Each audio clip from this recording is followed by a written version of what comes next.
who pushes herself over and over again and tries over and over again to appease the masses is the Montecito Duchess, the Duchess of Sausages. We need to talk about Meghan just for a second before we move on to two topics that I want to address. But first, we need to address about Meghan, that she released this video that people were criticizing for being some, I don't know, some kind of off the rails with happiness. And how dare Meghan be happy? Thanks to Nancy Sidley for this. Shout out to Sidley twins. I don't know if Meghan posted this on her, I think it was her Instagram account, but she wants us to believe, first and foremost, you remember when we analyze videos, what's the first question that I tell you that you have to ask? Maybe let's play Blue's Clues right now while you're watching this, while we're watching this thing that is happening here. Let's play Blue's Clues. I want to know, what is the first question that we should ask when we are analyzing a video? I've told you this many times. I'm gonna give you 10 or 20 seconds while we watch this, whatever is happening here to happen, and rewind. What is the first thing? Have 10 seconds in the comments. Who says that the first? You're gonna say that the first. Very important. Any video you watch, any video you stumble upon, what is the first question? Wait for you. Okay.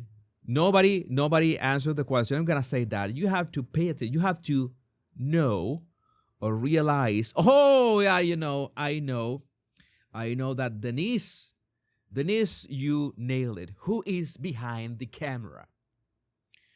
Who is behind the camera? I knew. Who took the picture? As Margie says. Also, J.E. May, also, who is behind the camera? I always tell you this. This is important. Who is behind the camera? You know how many times you see this TikTok or Instagram reels of people, doing crazy stuff in front of the camera, and you realize that it's all them, like,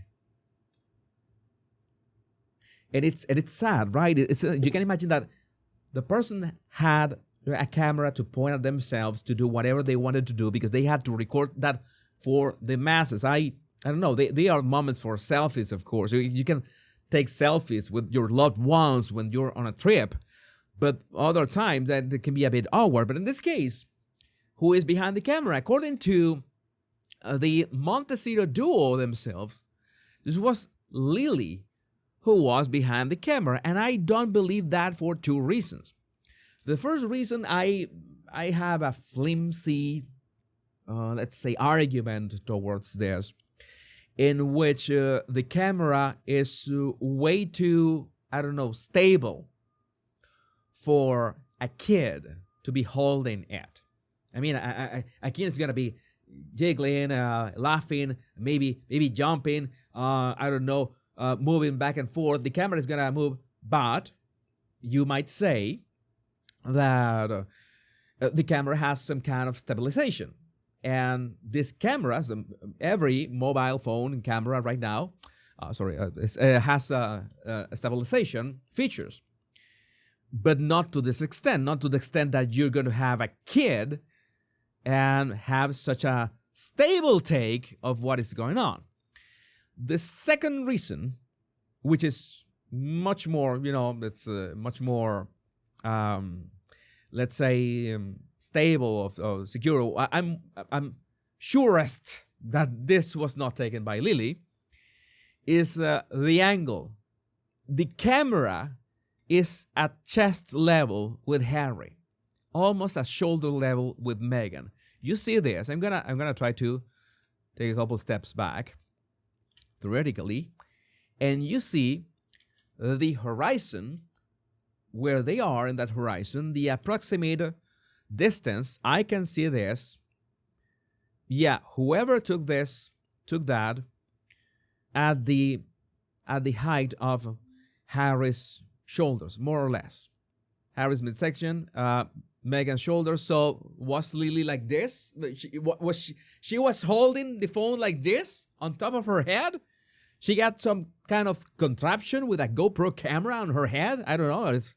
Is that also child abuse? I don't know, but again, and people are saying that this is shouldn't be accepted. This embrace. That's another thing that people are saying that, this shouldn't be happening. Megan is in trouble for that video.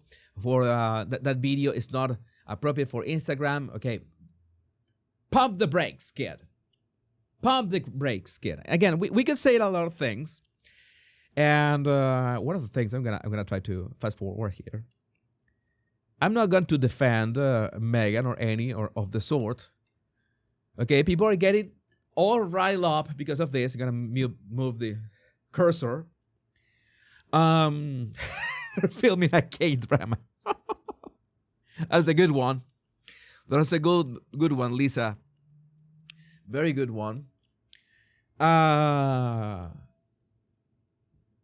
People are up in arms because of this.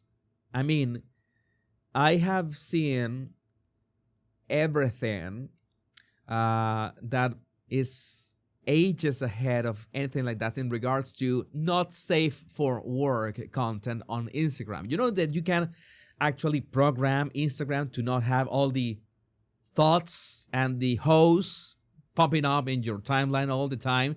Just make sure that, I don't want to watch any of this. I want to watch more of architecture or cooking or, I don't know, working out or watercolors. And you can actually train Instagram to be the platform to what you want. But every once in a while, it reminds you, I don't know, maybe Instagram knows that I'm a man. And I like, of course, the whole fun bags that we were discussing earlier. And every once in a while, it tries to remind you, hey, you know what? We also have ladies in scantily clad ladies with fun bags. And you might be interested in it as well. And yes, it also ads that are completely, absolutely not safe for work. So Instagram, Meta has realized that that is an actual thing. And they have no shame in allowing, say that advertisers to push that on people. So that's something that is actually happening on Instagram. I should make an episode about that because they are realizing that actually drives people to the platform. So this is not going to trigger anything. In all cases, this can trigger you for how cringe it is. But last time I checked, being cringe is not illegal on any of Meta's platforms. Not on Facebook, not on Instagram, not on WhatsApp, not on Oculus or whatever, or the Meta universe. You know that the lizard was doing all this VR universe to be in those goggles and be immersed in VR. And that is basically shutting down because people don't want VR. We don't want the dorky headsets to be able to. Maybe we want headsets that we can look through the headsets to augment reality. But the VR, I don't know. So again, this is not to defend Megan, but no, this is not ban worthy on Instagram. No, this is very lame in many instances. By the way, hello Canada. The Duchess of Sausages hoped on the 2016 train, sharing a sweet throwback moment from her life with Prince Harry. Meghan posted a romantic video filmed by daughter Princess Lilibet. Doubt. I don't believe that. Yeah, I do. I'm getting them every once in a while. I like architecture. I like watercolors. I like memes as well. Working out memes are my favorite, but I get the gazongas every now and then. I don't complain either. Of the couple dancing barefoot on the lawn of their Monte Shit Show home, followed by the nostalgic snap from Botswana taken 10 years ago on their third date. When 2026 feels just like 2016, you had to be there, she wrote. So again, Meghan is in the desperation phase in which she has to recycle content from 10 years ago to do something with her Instagram because she hasn't posted in a while. And I am like, Meghan, you need to please post something. Post something. We need content, Meghan. She posted this as well, in which this is some kind of video on her lawn. She was filming with her phone. I guess it was her, and apparently this was I don't want to. Sorry, I forgot to switch. Production woes, production mistake. Okay, I have to switch here. This video by Meghan. I think that at her home, and apparently that is Doria with Lili at the pool. So because there are also these rumors that Doria, that they're in bad terms with Doria for some reason. I don't know anything about that.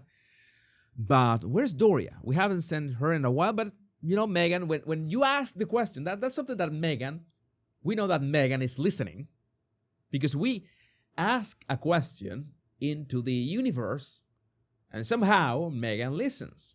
So people were asking, where's Doria? And, well, Meghan obliged, and she showed Doria at the pool. According to Taz, you have to admit it's pretty impressive hypocrisy to talk about how you escaped royal life for privacy. Didn't want to be on the Truman Show or your children in a fishbowl, yet we see some personal and intimate moments on her Instagram feed than we would ever see of royals. Yeah, that doesn't work. That doesn't make sense. It is that interesting. A very good point, J.A. Interesting to note, 10 years ago was January 2016 when she was still living with Corey. Oh my God, this is a mess. Such a mess. It's such a mess. Yeah, hi Meghan. Meghan is watching us. She's got an eye on the sky, looking at us. She can read our mind. She doesn't need to read our mind. She just had to watch the Royal Rogue and the Bottom Language Guy, and she will be fine. She will be fine. I need to talk about Harry. I mentioned Harry before we move on to the end. Harry has arrived to continue with his the lawsuit that I still fail to comprehend. How has this been dragging for so long? But he's adamant to have justice for some reason. I don't know what he wants. I think that he wants the security, and people are talking about this. And I'm not going to joke, but because maybe some of you have seen pictures of me. Some of you have seen pictures of me from around 10 years ago. My hairline has receded like let's say 1 centimeter from 10 years ago. It's something that's normal. I still have a nice hair genes. Is that racist? I have nice genes. I have good hair genes. Knock on wood. But yeah, my hairline has receded a bit. I don't know. It's of all the thinking. I look more like a thinker. I used to have like a lower hairline. It's something that we have to deal with as men. Something natural, especially if you are stressed, especially if you have to deal with stuff. I don't know. And Harry has to deal with Meghan. We need to think about that. We need to be empathetic about that. How many years has Harry been dealing with Meghan? That takes a toll on you. We were talking about, endocrine system. And I think that has to, needs to have some impact. But again, I have to say, I should have never joked about Harry's hair. But again, he's a man, so we joke about each other all the time. It's not that Harry jokes about me, but you know that we men can joke about each other. What is the problem with that? But I think Harry, and this is an actual advice, should shave his head completely and keep the beard. Keep the beard and shave your head. You will look way more manly. I have made countless, Photoshop edits about that. I have not made AI. I used to do things the proper way. We know what Photoshop. We used to be a proper country. We used to use Photoshop for memes. What happened to us? Now it's just a prompt and you get the meme. What is the art in that? What is the effort in that? Nothing. We used to be a proper civilization with no Photoshop. But now we don't need Photoshop for this. And Harry, you need to shave your head. You will look so much manlier. You have to fix your posture. You have to lift weights. You have to do all this. But the problem is that Harry is living in woke land, in the epicenter of the libtard, phenomenon in the United States. You're in California, surrounded by the Hollywood elites. So I have bad news for you. That's not gonna work. They don't want you to be manly or anything. They want you to be pathetic because how dare you be a white man, Harry? How dare you? You should be ashamed of yourself. You should feel guilty of yourself every time you wake up in the morning just for being white and a man and straight most of the time. But you understand. You know the feeling, Harry. That is something we need to talk about. I'm sure that you will have a great take on in the comments of this. And also keep an eye on your live chat. And